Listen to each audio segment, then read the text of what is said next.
Hello wonderful people, it is Genevieve, and in this video we're going to draw a watercolor dream catcher in Procreate. So open up the app, create a new canvas, and let's start drawing. So as usual, we're going to start by creating a new layer for our sketch and picking any color that you want. It's really just a sketch, as well as any brush that you know you like sketching with. And on the top half of your canvas, you're going to draw a circle, and you're going to hold the Apple pencil and then tap with a second finger, which is going to create a perfect circle. And that's going to be the hoop of your dream catcher. And you're also going to draw a smaller circle in the center using the same technique. So we're now going to activate the drawing guides by going in the wrench icon menu in Canvas, and we're also going to edit the guides. So go ahead and click on Edit Guides, set it to Symmetry, and then Radial and Assisted Drawing. And you're going to put the center in the center of both your circles. The other parameters don't really matter, so don't worry about it. And just click on Done. And if you go back to your layer, it should now have Assisted right in under it and Drawing Assist checked as well.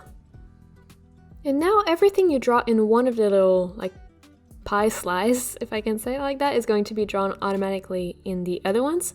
So you can use that feature to play an experiment and draw a really cool web pattern in your dream catcher. When you have a pattern that you like, go on and turn off the drawing guide, so in the same wrench menu, and also turn off the drawing assist on your layer. Maybe also renaming your layer while you're there. But yeah, if you tap on the layer, you'll be able to uncheck drawing assist. And once that is done, you'll be able to keep drawing without it reflecting all over your canvas. And at this point, what you want to do is just draw some threads that kind of start from the points of your web when the web connects to the hoop and just kind of fall downwards, and that's where we'll put the feathers in the next step. So speaking of which, once you have all your threads, just go ahead and draw some feathers. I quite like having a group of pretty big feathers on the bottom, so 3 big feathers, and then the further up I move towards the top of the dream catcher, the smaller the feathers are, and the fewer they are per string. So that's not a rule, that's just how I like to draw it so the composition is balanced, but feel free to do something completely different if you want to. Once you have your feathers, you're going to draw some little beads, so just some very simple circles on the web part of your dream catcher, and you can just sprinkle them around whatever it feels good to you. I also like to add some ribbons, especially 2 fairly big ones that kind of wrap around, or at least surround, the main feather group. So as you can see here, I'm just sketching 2 very simple ribbons, and they're going to look really good at the end. So I highly recommend you do it, and you can add more than 2 and you can put them somewhere else, but I highly recommend some ribbons, as well as more strings on which you're going to add some beads, as well as a little knot at the end. So these you can really put wherever you want. I like to keep them around the bottom just so the composition again makes a bit more sense, but you could also have them at the top, on the side. That's totally up to you. Once you have your sketch ready, go ahead and lower the opacity so you can just barely see it. And you're going to create a new layer that you're going to put below, and this one we're going to rename to Hoop. And you're also going to pick the color you want to use. So I will be going with a nice brown beige type of color, but you can pick whatever you want. And I will be using the brushes from the Ultimate Watercolor brush set, which will be linked in the description below along with a promo code. But you can use other brushes combined with the opacity slider to get some sort of a watercolor effect. It's not going to be perfect, you're not going to get the same textures, but it's better than nothing. And then go ahead and set the brush to the size you want the width of your circle to be, and in one fell swoop you're going to go ahead and, using the same trick, create a perfect circle for your hoop. When that is done, you're going to hide the sketch layer so you can see a little bit more what you're going to do in the next step.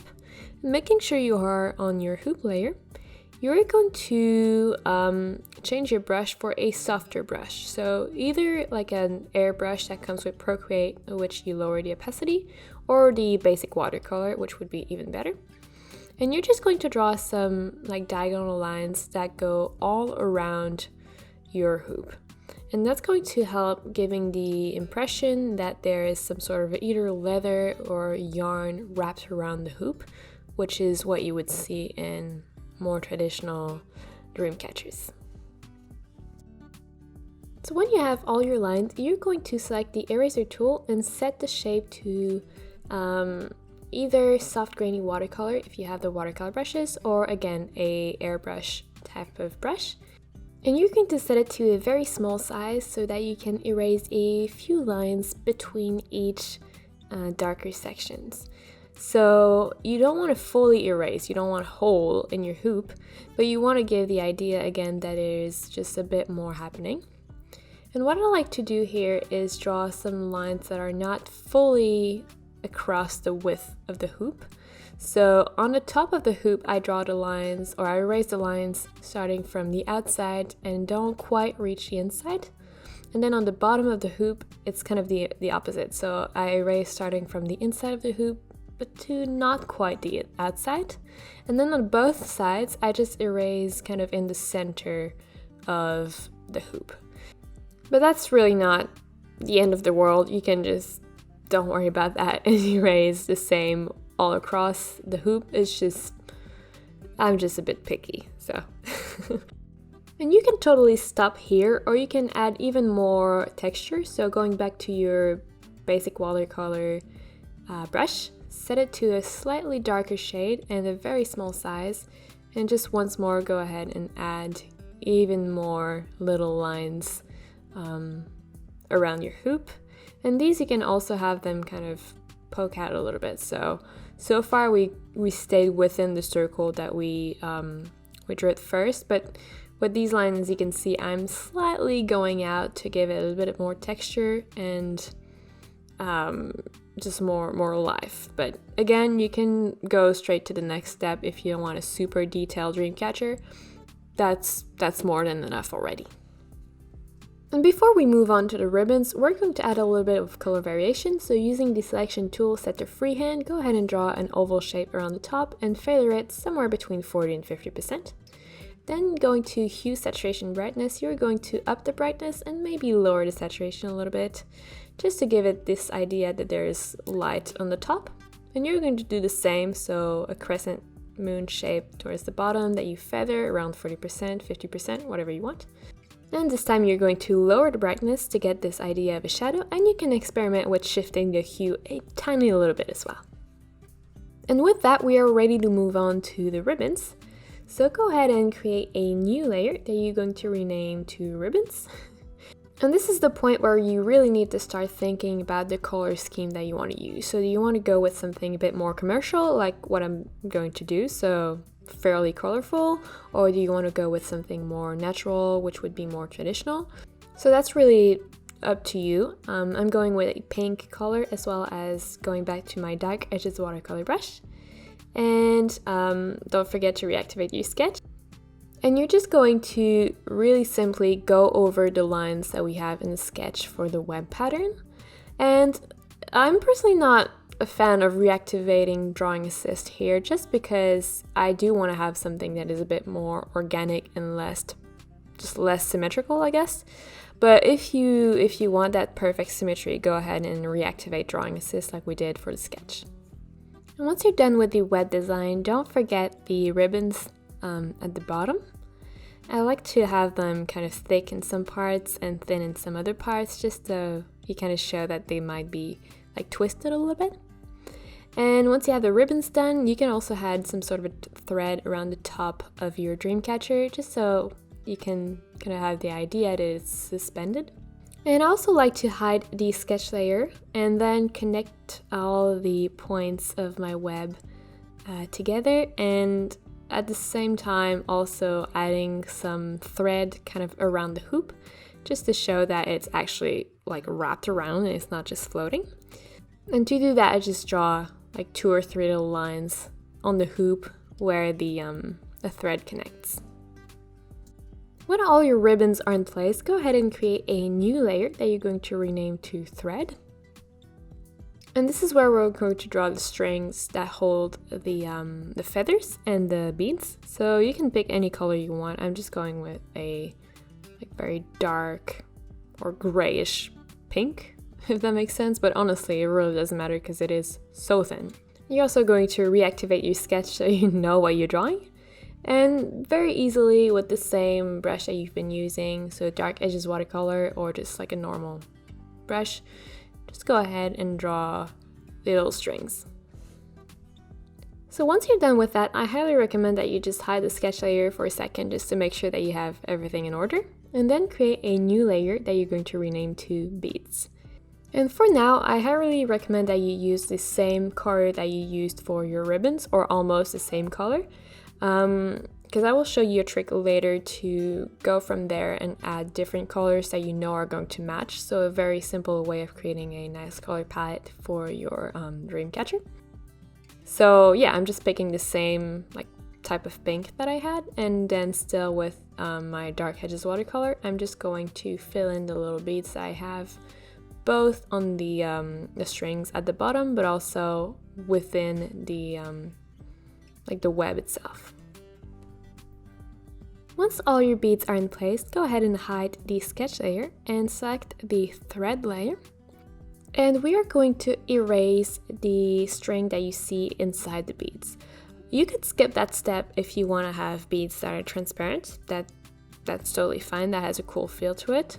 But otherwise, just go ahead with your eraser and erase where you see the string kind of inside of the beads. While we have our eraser set up, go back to the beads layer, and we're going to use the eraser to add some texture and light within the beads. So if you have a brush that is high quality, you should have some tilting response to it. So if you tilt your Apple Pencil, it should kind of change the way the brush behaves. And if you do have that, go ahead and just kind of really softly erase the inside of your beads, which is going to give the impression that your beads are actually three-dimensional and not just flat, colorful little blobs. So making sure that your beads layer is selected, we're going to then explore the harmony tool that comes with the color picker. So in the harmony tool, go ahead and select either triadic or split complementary and pick the other colors that you are recommended. And as you can see, if you drag them over your beads, it's a color that's going to work well with your other colors that you already have in your dream catchers, just because of mattes basically. So yeah, pick one of the colors that the harmony tool recommends. And then if you want to just fill in certain beads, go ahead and with the selection tool set to freehand, you can make a selection of some of the beads that you want to recolor and then drag the color over them. It's going to only recolor these. So go ahead and just select the beads that you want to have in that secondary color. So in my case, it's this very light baby blue type of color. And once you're satisfied with that, you can go back to your harmony tool, so in the color picker section, and pick the other color that was recommended to you. And going back to your selection tool, selecting some of the other beads, and then once more dragging the color on top of that. And just like we did for the hoop at first, we're going to add some color variation to the beads. So going back to the selection tool set to freehand, select the bottom part of the beads and then feather your selection somewhere between 40 and 50% and lower the brightness, and you can shift the hue a little bit if you want as well. And we're now getting ready to go and move on to the crunchy part, so the feathers. Go ahead and create a new layer that you're going to rename to, you guessed it, feathers. And pick the color that you want your feathers to be. So I will be going back to my main salmon pink color, just a very light version of it, and still with the dark edges watercolor. I am going to zoom in and draw the individual little lines that kind of group together, create a feather. I have no idea what they're called. I mean, it's not like hair, it's not like feather hair, but it's kind of like it is. So anyway, that's how you draw your feather, by drawing the individual little hairs. And once you have all the little hairs in place, you're going to hide your sketch layer and you're going to use a blending brush. So either the water blender or just the regular smudge tool that comes with Procreate. And you're going to blend the center of your feather so that the little hairs don't look as crazy anymore. You do want to keep some of the texture, just not all of it. And then you're going to use your eraser to clean out a little bit of the edges. You still want to have some of that texture in the edges as well, but maybe not as crazy intense. And once you have your eraser ready, you're also going to add some more like indents within the feather. So yeah, you just use the eraser to very, very gently shape your feather in a way that there's just enough details, not too much, and that you don't lose the texture that we've created while drawing the individual little feather hairs. Seriously, if someone knows what they're called, please comment below. I remember when I was doing the acorn tutorial, I was wondering what the little hat was called, and someone did comment below with the answer, and I was really so excited when I finally knew what it was called. So if you do know what the feather hairs are called, please tell me. I would really, really love that. Okay, enough on that weird tangent. Go back to your dark edges watercolor brush, and with a smaller size, you're going to add even more texture, so just drawing some very thin lines over your feather. You can also draw the, oh gosh, the stem of the feather? Oh no. Let me Google this one. The quill! Okay, yeah, that was easier. And upon research, apparently the little hairs, they're called barbs, I think? And together they create the vein. But I'm not sure about that, so if you're a feather expert, still comment below and either tell me that I'm totally wrong or that my research were fruitful. Once you have a nicely detailed feather, you can move on to adding some really cool patterns and color variation to the feather by using the same technique that we used before. So using the selection tool, setting it to freehand, and then feathering that selection. Using the hue, saturation, brightness, you can really play around and create a bunch of different types of feather. So in this case here, you can see I'm just upping the brightness, and then I'm going to select a different part, and this time having it a bit more angular, if I can say, and also not feathering it quite as much, just so I have some sort of pattern that is a bit more distinct. But once more, it's just the same basic technique. And you can also play with the hue. You can add some like small little dots. You can really do whatever you want with just this selection tool and the hue, saturation, brightness. You can totally transform your drawings. And if you've created something that you like, you can also just reinforce that pattern by adding some like hand-drawn details on top of it by using the same color. So honestly, this step is a whole lot about experimentation, which is good because you have a whole lot of feathers to draw as well. And don't worry, I'm not going to show you all of them. I'm not going to color all of them in a tutorial because that would take way too long, but it's really just that same exact technique. So if you feel lonely, you can just go back and replay that same step when you draw the other feathers. Otherwise, feel free to add some texture if you have the watercolor toolbox or the watercolor brushes. So with a salt brush, you can add some really nice white speckles. And you can also add some splatters. And for the splatters, I recommend creating a new layer just so that you can change the blending mode of that layer to linear burn. Just like that. And you can also rename your layer to splatters if you want to have good clean files. And picking the splatter brush and the color that you want, just dragging it over and adding some really cool splatters. And that's pretty much it. So once you have one feather done, you just have to do the other ones and you'll have a full-on dream catcher that you've created entirely in Procreate. And I always love to see what you guys create, so make sure to share your results with me either on Facebook, Instagram, or Twitter. And if you enjoyed this tutorial, give it a thumbs up because it really does help the channel. And last but not least, don't forget to subscribe because I put out new videos every week.